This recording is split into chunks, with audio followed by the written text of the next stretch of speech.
Ito, mainit na balita. Ito, top 5 prospect ng palarong pambansa 2025. May pag-asa kayang makapasok sa Gilas National Team. Ito, kilalanin natin ang top performer ng palarong pambansa na nagpabilib sa mga netizens and scouts ngayong taon. Pero bago yan, like and subscribe lang mga kabady para sa latest basketball news and highlights. Number 1 sa listahan natin ng top performer sa palarong pambansa ay si John Elijah Luke Rose.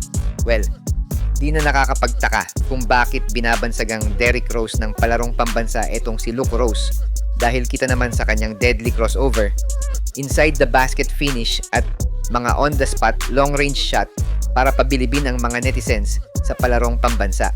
Isang 5'4" guard si Luke Rose na taga Pavia, Iloilo at nag-aaral sa St. Robert's International School.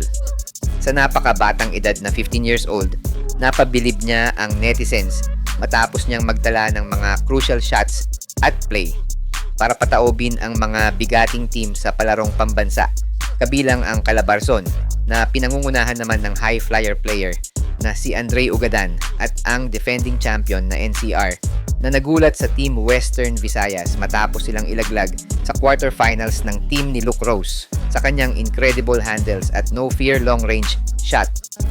Sa mga nagtatanong naman, yes, he is eligible sa Gilas Under-16 kaso wala tayong info kung nag-try out ba siya kay LA Tenorio. And no offense of course, regarding his height, baka hindi rin siya pumasa kay LA sa Gilas Youth since pinakamaliit na kinuha ni Coach LA para sa Sayaba ay si CP Miranda who is standing at 5'8" or 5'9". Number 2, Roge Matias. Bagamat napabagsak ng Team Western Visayas ang Team NCR sa quarterfinals sa palarong pambansa, lumutang pa rin ang pangalan ng best player nito na si Timothy Roge Matias. Sa taas na 5'10" at edad na 17 years old, Matias was one of the brightest star na nag-shine sa palarong pambansa matapos niyang bitbitin ang Team NCR sa quarterfinals this year. Despite the quarterfinals exit sa palaro, we can actually see a brighter future for Roge Matias playing sa mga biggest leagues dito sa bansa. Hindi na rin naman baguhan itong si Matias sa mga liga dito sa Pinas dahil malinis ang resume nito suiting up for National University Nazareth School kung saan nakasama siya sa champion team at mga liga tulad ng Batang PBA kung saan kasama naman siya sa team ng Rain or Shine Elasto Painters. Para sa mga nagtatanong naman, Roge is eligible sa ating Gilas Under-18 for 2026 event. Number 3, Rene Clert Baterbonia. Kabilang si Rene Baterbonia sa team ng Davra o Region 11 na nagpadapa sa Luke Rose-led team na Western Visayas sa finals ng secondary category ng palarong pambansa. Nakuha ni Baterbonia ang most valuable player sa palaro, dahilan para i-consider siya as one of the promising player na ating aabangan sa future. As per info, he is playing sa Ateneo de Davao University alongside with his teammates from Ateneo na siyang bumubuo sa lineup ng Davra secondary men's basketball dito sa palarong pambansa. Not sure kung nasa 6'2" or 6'3" itong si Rene Baterbonia, pero kindly comment kung merong may alam sa totoong height at age ni Rene. Number 4, Kenji Moral. Well, we already featured this guy dito sa ating channel last month and as expected, he dominated the palarong pambansa with his team na Central Luzon Basketball. But sadly nga, hindi nadala ni Kenji sa finals ang kanyang team matapos silang matalo sa semis kontra sa Region 11 ni Rene Baterbonia. Marami din kasi ang nag-e-expect na sila ang makakapasok sa finals ng palarong pambansa but they lost against the much talented team from Davao at i-end ang kampanya nila sa palaro sa semis.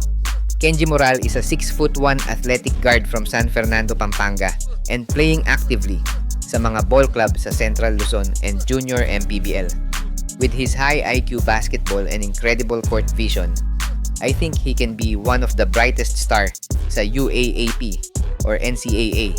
And in the near future, he can represent Gilas Pilipinas and add his name sa mga Kapampangan legends pagdating sa basketball.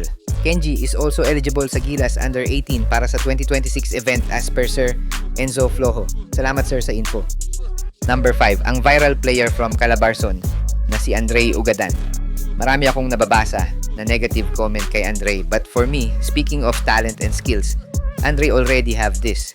There are doubters na kesyo daw na puro dunk, malakas lang tumalon, isang side lang daw malakas. But For me, konting hasa or training na lang sa kanya and he can be a dominant player like Renz Abando or KG Canaleta in the future. Kasalukuyang may height nga na 6'2" itong si Andre, which I think mabagal na yung growth sa height niya. Kasi as per Sir Enzo Flojo, salamat sir again sa info, Andre is already 18 years old kasi he is born 2007 and that might lose his eligibility sa Gilas Under-18 event sa 2026. But talent and skills are there and I am sure makikita natin to sa pro level, maybe sa PBA or sa Asian League like KBL and B-League like Renz Abando and others.